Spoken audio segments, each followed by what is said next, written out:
Sorry about that. And I would like to report about an unusual complication of silicone oil that we and others in the meantime have observed. And it was brownish discoloration of silicone oil in a series of patients. And it turned out to present like this. So we did uncomplicated silicone oil surgery. And after a couple of weeks, a couple of patients turned out that with a drop of vision, and we couldn't see the retina any longer. So this was a case of 2 weeks after surgery, and you can see it slightly. There was one patient where a small bubble of silicone oil went into the anterior chamber. It had a brownish discolorization. And right after silicone oil removal, the retina looked normal. And here I have a video. It is some time back, and as I was expecting some stickiness, I was just doing a 20G vitrectomy. And you see I'm trying hard to focus, and I thought it was a problem with the settings of the microscope. And even if I try hard, I do not get a clear view of the retina. And here you see this discolorization, which is not very obvious here in the syringe. But after the oil is out, then the retina looks quite normal. And we could narrow it down to a certain lot of silicone oil, and we used it in 82 patients, and we found it in 13 patients. And we also got reports from Göttingen and other hospitals that observed the same.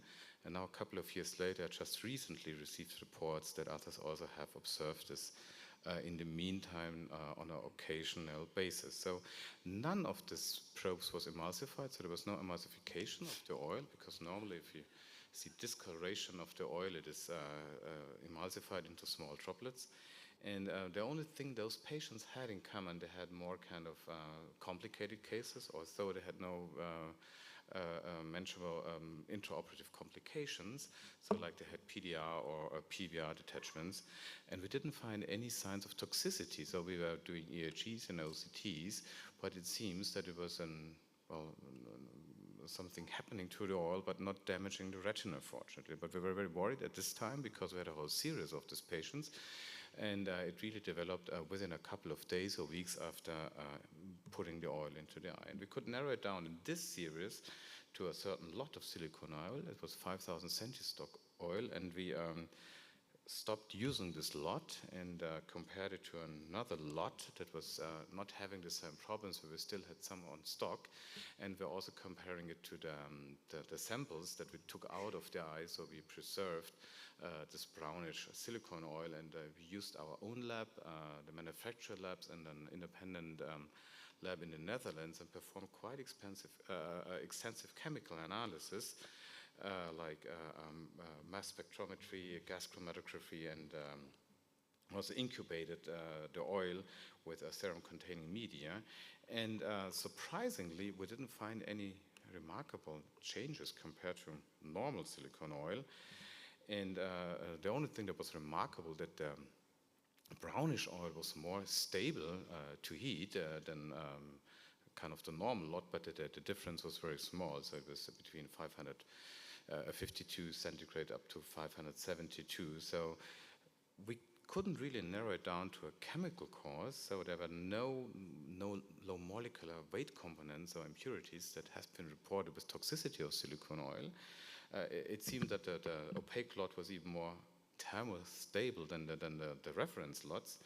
And we just can speculate that it may have to do with thermally stabilizing impurities. Whatever it was, we couldn't find them. And the only good thing was that there was no toxicity, neither on ERG nor on OCT. And so if you encounter this, I think you hopefully can be relaxed. It seems to cause no damage to the retina. And I personally have never encountered this again, but others have. So take the oil out, and I hope you're lucky as well that your patients are doing fine if you see this. Thank you.